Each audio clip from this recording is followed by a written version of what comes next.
అమ్మకు జైజేలు, నాన్నకు జైజేలు, గురువుకి జైజేలు, భవిష్యత్తు ఇచ్చే బడికి జైజేలు.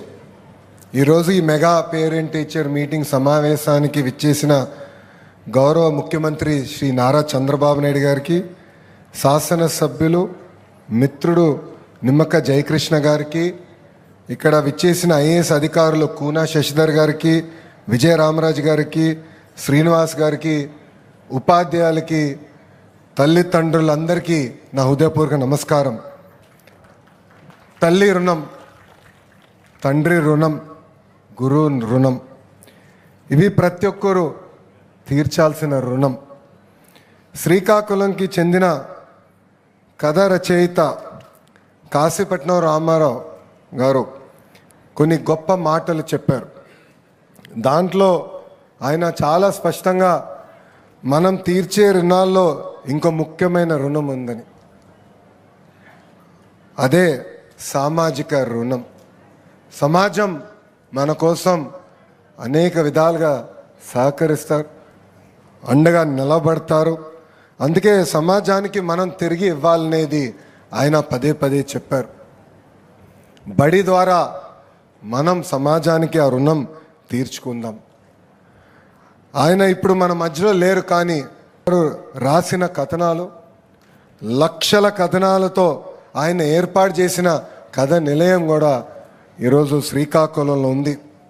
దేశ భవిత అనేది క్లాస్ రూమ్ నుంచే మార్చుతాం అనేది నమ్మిన వ్యక్తి గౌరవ ముఖ్యమంత్రి శ్రీ నారా చంద్రబాబు నాయుడు గారు. ప్రపంచానికి నైపుణ్యం ఉన్న యువతని అందించాలని లక్ష్యంతో కూటమి ప్రభుత్వం అడుగులు వేస్తుంది. ఆయన కళ నెరవేరాలంటే విద్యా వ్యవస్థలో అనేక సంస్కరణలు మనం తీసుకురావాల్సిన అవసరం ఉంది. దీంట్లో మనందరం అంటే ఉపాధ్యాయులు, తల్లిదండ్రులు, విద్యార్థులు, అధికారులు అందరం కలిసికట్టుగా పనిచేయాల్సిన అవసరం చాలా చాలా ఉంది. అందుకే ఈరోజు ఈ పేరెంట్ టీచర్ మీటింగ్ సమావేశం ఏర్పాటు చేశాం. గతంలో ఎప్పుడు జరిగిన విధంగా అందరిని అనుసంధానం చేసే మార్గం మన ప్రభుత్వం ఎంచుకుంది. మొదటి పేరెంట్ టీచర్ మీటింగ్ బాపట్లో ఏర్పాటు చేశాం, రెండోది సత్యసాయి జిల్లాలో ఏర్పాటు చేశాం, మూడోది పార్వతీపురం మన మన్యం జిల్లాలో ఏర్పాటు చేసుకుంటాం కూడా ఈరోజు జరిగింది. ముఖ్య అతిథిగా గౌరవ ముఖ్యమంత్రి గారు హాజరు అవుతాం.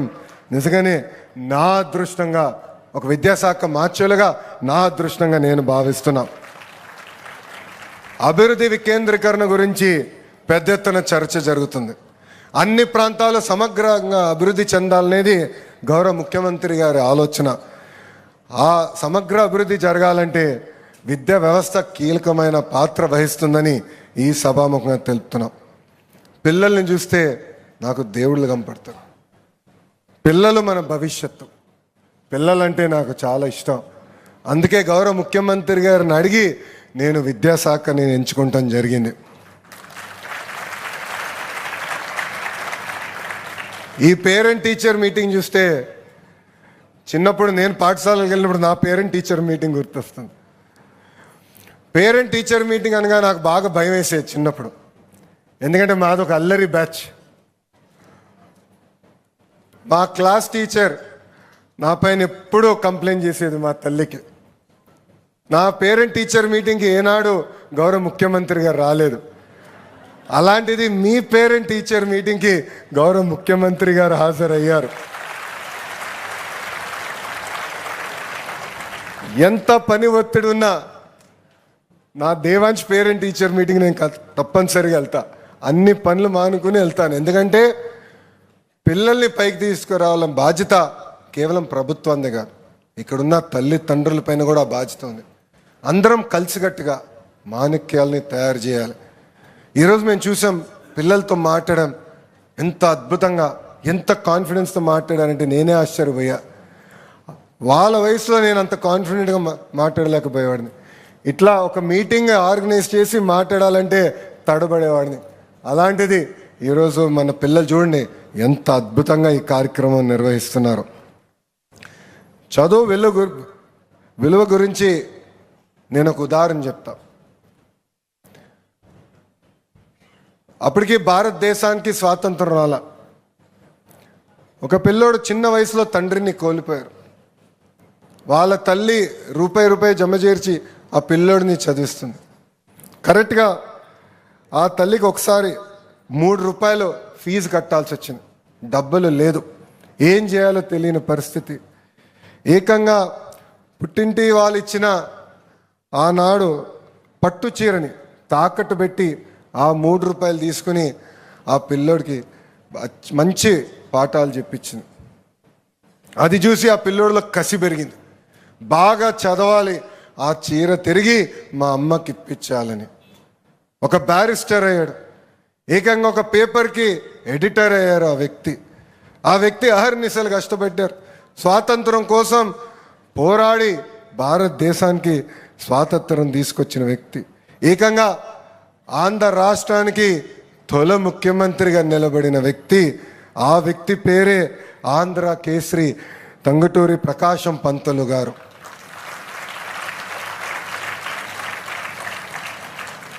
ఆయన తల్లి పేరు సుబ్బమ్మ. అంటే స్వాతంత్రం వచ్చే ముందల చదువు విలువెంతో ఆ తల్లికి తెలుసు. ఇది ఇక్కడున్న పిల్లలు మనందరం మర్చిపోకూడదు. ఈరోజు మనం ఈ స్థాయికి వచ్చామంటే మన తల్లిదండ్రుల త్యాగాలు చాలా ఉన్నాయి. కొన్నిసార్లు మన కోసం ఆహారం పెట్టాలని వాళ్ళు భోంచేయని రోజులు కూడా ఉంటాయి. మనకి జ్వరం వస్తే చాలా దిగులు పడతారు. సో ఇది తల్లిదండ్రుల్ని మనం మర్చిపోకూడదని ఇక్కడున్న పిల్లలందరూ కూడా నేను తెలియజేస్తున్నాను. పిల్లలకి ఏకంగా చదువుతో పాటు నైతిక విలువలు అనేది చాలా చాలా అవసరం.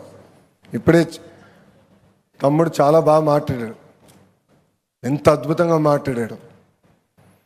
నైతిక విలువలు సమాజంలో పెరగాలనే లక్ష్యంతో ఏకంగా చాగంటి కోటేశ్వరరావు గారికి క్యాబినెట్ ర్యాంక్ ఇచ్చి ప్రభుత్వానికి సలహాదారులు చేసిన వ్యక్తి గౌరవ ముఖ్యమంత్రి చంద్రబాబు నాయుడు గారు. కానీ చాగంటి కోటేశ్వరరావు గారి గొప్పతనం ఏంటంటే క్యాబినెట్ ర్యాంక్ ఇచ్చినా ప్రభుత్వం వాహనం ఆయన వాడడు, క్యాబినెట్ ర్యాంక్ ఇచ్చినా ప్రభుత్వం ఫోన్ వాడరు. ఆయన ఒక బాధ్యత ఇచ్చారు గౌరవ ముఖ్యమంత్రి గారు, ఆ బాధ్యత నేను నెరవేర్చుతానని కంకణం కట్టుకుని ఆయన ముందరికి వెళ్తున్నారు. 6వ తరగతి నుంచి 10వ తరగతి పిల్లల కోసం ప్రత్యేకంగా నైతిక విలువలపైన పుస్తకాలు రూపొందించి అది మన పిల్లలకి మన ప్రభుత్వం కూడా అందజేస్తుంది. ఇంతేకాదు ఇక్కడ ఉన్న పిల్లలందరూ కూడా నేను కొన్ని విషయాలు కోరాలనుకుంటున్నా. తల్లి ప్రేమ, నాన్న త్యాగం, గురువుల గొప్పతనం మనందరం తెలుసుకోవాల్సిన అవసరం చాలా చాలా ఉంది. మన చాగంటి కోటేశ్వరరావు గారు ఒక మంచి మాట చెప్పారు. ఆ మీటింగ్ అయిన తర్వాత మరుసటి రోజు గౌరవ ముఖ్యమంత్రి గారితో బ్రేక్ఫాస్ట్ చేస్తుండే ముఖ్యమంత్రి గారు మళ్ళీ మాకు రిమైండ్ చేశారు. ఆయన ఏమన్నారంటే తల్లికి చెప్పలేని ఏ పని మనం చేయకూడదని, తల్లికి చెప్పలేని ఏ పని మనం చేయకూడదని. అంటే దాని వెనకాల ఎంత వ్యూహం ఉంటుందో మనందరం ఒక్కసారి ఆలోచించాల్సిన అవసరం ఉంది. మొన్న నేను పుట్టపర్తికి వెళ్ళా, అక్కడ భగవాన్ సత్యసాయి గారి సత్య జయంతి ఉత్సవాలు జరిగినాయి. ఆ మీటింగ్లో మేము అందరం కూర్చున్నాం. సుమారుగా 3000 మంది పిల్లలు వచ్చారు, వాళ్ళ తల్లిదండ్రులు వచ్చారు. 3 గంటల సేపు నేలపైన కూర్చున్నారు. మీలాగా కుర్చీలో కాదు, నేలపైన కూర్చున్నారు. ఎవరన్నా దగ్గుతే తప్ప అంత క్వైట్గా విన్నారు. 3 గంటల తర్వాత మీటింగ్ అయింది. అందరు నుంచున్నారు, చుట్టుపక్కల చూశారు. వాటర్ బాటిల్ ఉంటే తీసుకున్నారు, ఒక కాగితం ఉంటే తీసుకెళ్ళి చెత్త బుట్టలో పడేసిన తర్వాతనే వాళ్ళ అకామిడేషన్ అంటే హౌసింగ్కి వెళ్ళారు. అందుకే ఇక్కడున్న మనందరం కూడా చుట్టుపక్కల ఉన్న ప్రాంతాన్ని శుభ్రంగా పెట్టుకోవాలి.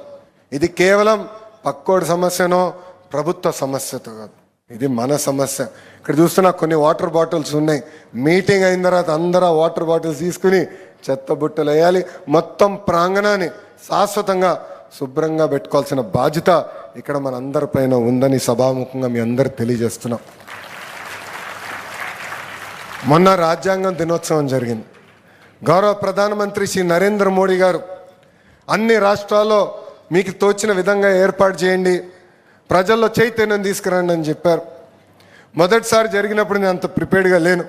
ఆనాడు గౌరవ ముఖ్యమంత్రి గారికి నేను హామీ ఇచ్చా, సార్ కరెక్ట్గా 1 సంవత్సరం సమయం ఇవ్వండి, పిల్లల కోసం పిల్లలకి అర్థమయ్యే విధంగా బాల రాజ్యాంగం రూపొందించి వాళ్ళ చేతుల్లో నేను పెడతాను. ప్రాథమిక హక్కులే కాదు, ప్రాథమిక బాధ్యతలు ఏంటో కూడా మేము తెలియజేసే బాధ్యత మేము తీసుకుంటామని చెప్పాం. మొన్న మన అసెంబ్లీ బయట ఇట్లనే టెంట్లేసి పిల్లల చేత మాక్ అసెంబ్లీ ఏర్పాటు చేశాం. 175 మంది పిల్లలు అద్భుతంగా వాళ్ళ నియోజకవర్గాల్లో పోటీల్లో పాల్గొని నంబర్ 1 అయిన తర్వాత అక్కడికి వచ్చారు.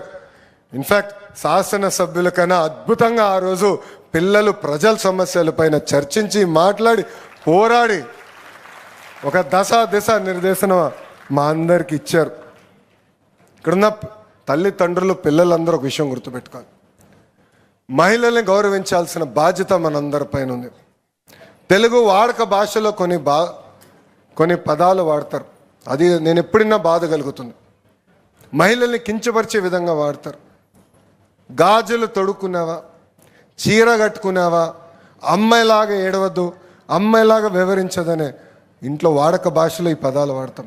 దీనికి ఫుల్ స్టాప్ పెట్టాల్సిన బాధ్యత ఇక్కడున్న తల్లిదండ్రులు పిల్లలపైన ఉంది. ఎవరన్నా ఈ భాష వాడితే వాళ్ళు ఒకటే చెప్పండి, విద్యాశాఖ మంత్రులు లోకేష్ చెప్పాడు ఈ భాష వాడేదానికి లేదు, మీరు వాడితే హెచ్ఎం గారికి రిపోర్ట్ చేస్తామని వాళ్ళకి చాలా స్పష్టంగా చెప్పాల్సిన అవసరం ఉంది. సమాజంలో ఎప్పుడైతే మహిళల్ని మగవాళ్ళతో సమానంగా గౌరవిస్తామో అప్పుడే ఆ సమాజం డెవలప్డ్ సమాజం అవుతుంది. ఇతర దేశాల కన్నా అగ్రస్థానంలో మనం నిలబడతాం. ఆర్థికంగా మనం ముందుకు వెళ్తున్నాం, నంబర్ 1 అవుతాం ఖాయం, దాంట్లో ఎలాంటి సందేహం లేదు. కానీ మహిళల్ని గౌరవించాల్సిన బాధ్యత ఇక్కడ ఉన్న మనందరిపైన ఉంది. అందుకనే నేను విద్యాశాఖ మార్చులు అయిన తర్వాత ప్రాథమిక పాఠశాలలో మన పిల్లలకి ఇస్తున్న పుస్తకాలు చూసా, దాంట్లో ఇంటి పనులన్నీ ఆడవాళ్ళు చేసే ఫోటోలు ఉన్నాయి. నేను అప్పుడు అధికారులు అడిగా, నేను పెరిగే సమయంలో 50-50 చేశాం. బ్రహ్మని నాకు పెళ్ళి ఇప్పటికీ 19 సంవత్సరాలు అయింది. ఇంటి పనులు మేము 50-50 చేస్తాం, ఎందుకు బుక్కుల్లో 50-50 లేదని ఏకంగా 50% ఫోటోలు మగవాళ్ళు కూడా ఇంటి పనులు చేసే విధంగా మేము రూపొందించాం. నిజమైన మార్పు ప్రాథమిక పాఠశాల నుంచి మొదలవుతుంది. ఇక్కడ చాలామంది అక్కలు నవ్వుతున్నారు. నేను చెప్పిన దాంట్లో ఎలాంటి పొరపాటు లేదు కదా తల్లి, కరెక్ట్గా చెప్పానా? ఇంకో పక్కనే తల్లి, పాఠశాలని రాజకీయాలకి దూరంగా పెట్టాం.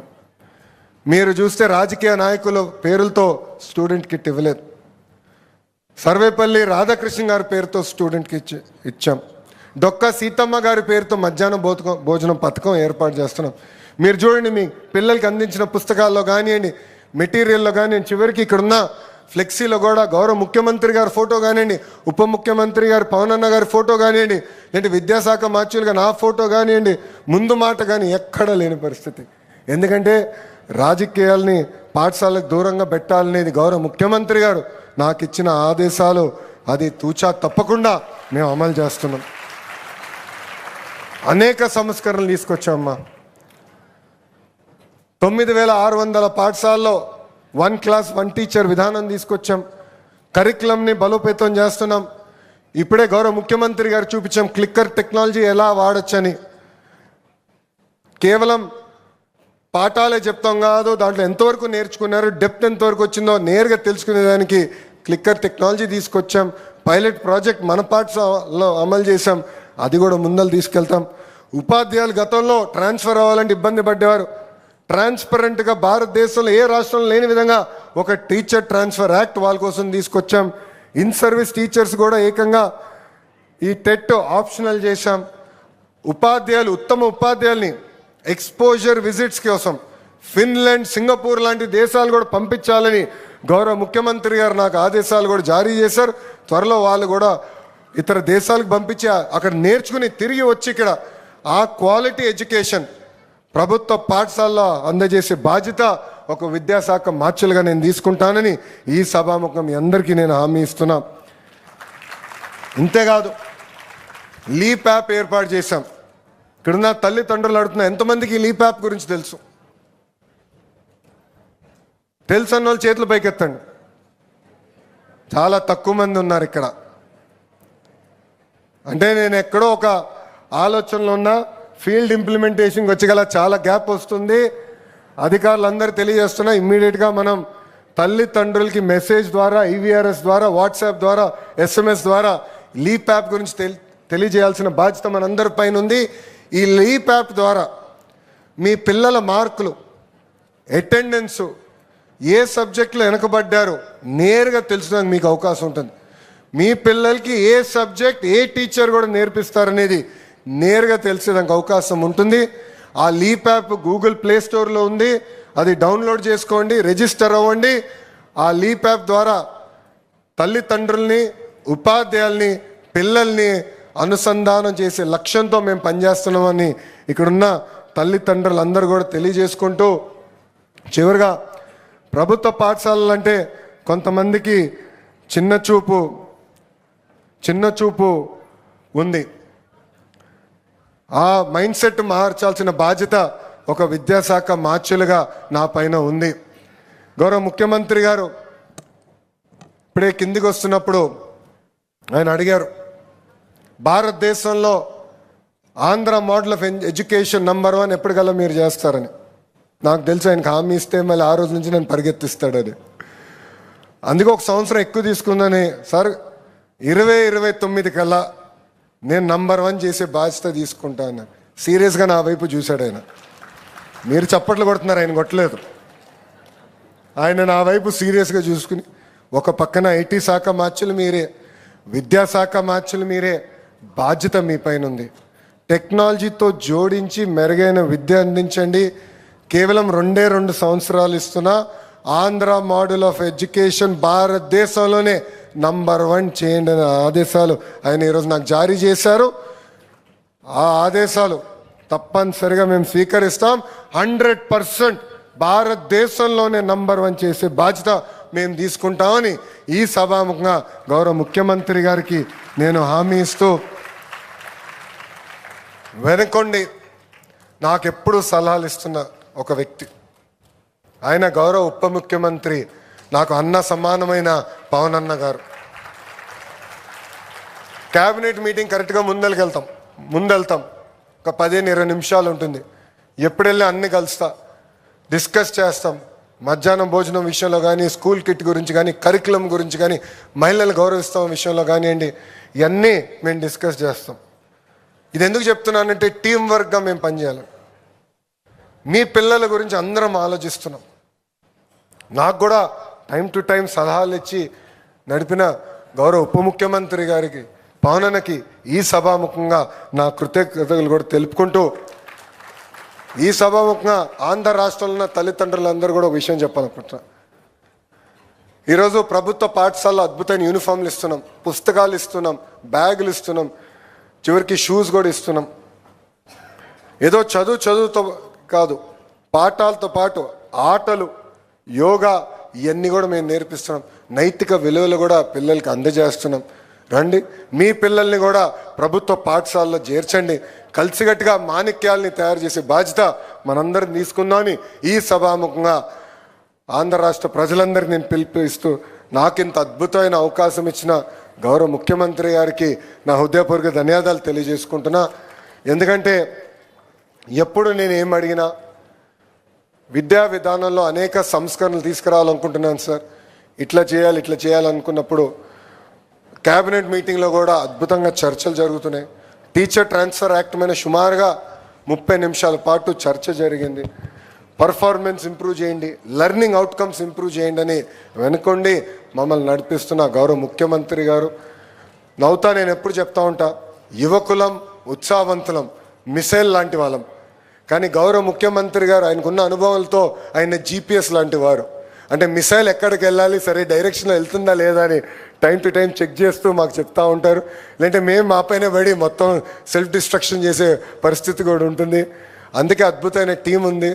గౌరవ ముఖ్యమంత్రి గారి ఆదేశాల మేరకు అన్ని కార్యక్రమాలు తూచా తప్పకుండా అమలు చేసి ఆంధ్ర రాష్ట్ర ప్రజలు గర్వపడే విధంగా విద్యా వ్యవస్థను ముందలు తీసుకెళ్తానని గౌరవ ముఖ్యమంత్రి గారికి సభాముఖంగా హామీ ఇస్తూ, ఎప్పుడు నా వెనకాల ఉంటూ నేను ఇచ్చిన ఏ కార్యక్రమమైనా ఆదేశాలైనా నవ్వుతూ అమలు చేస్తున్న కూనా శశిధర్ గారికి, విజయ రామరాజు గారికి, అదేవిధంగా మా SPD శ్రీనివాస్ గారికి, చాలామంది ఈ కార్యక్రమానికి రాలేకపోయారు. రంజిత్ భాషా గారేమో గౌరవ ఉప ముఖ్యమంత్రి గారితో ఉన్నారు, భరత్ గుప్తా గారు హైయర్ ఎడ్యుకేషన్ చూస్తున్నారు, గణేష్ గారు స్కిల్ డెవలప్మెంట్ చూస్తున్నారు.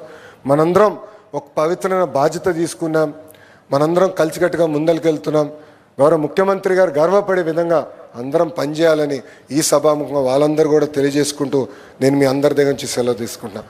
అందరికీ నమస్కారం. జై హింద్, జై హింద్. థ్యాంక్ యూ అమ్మా.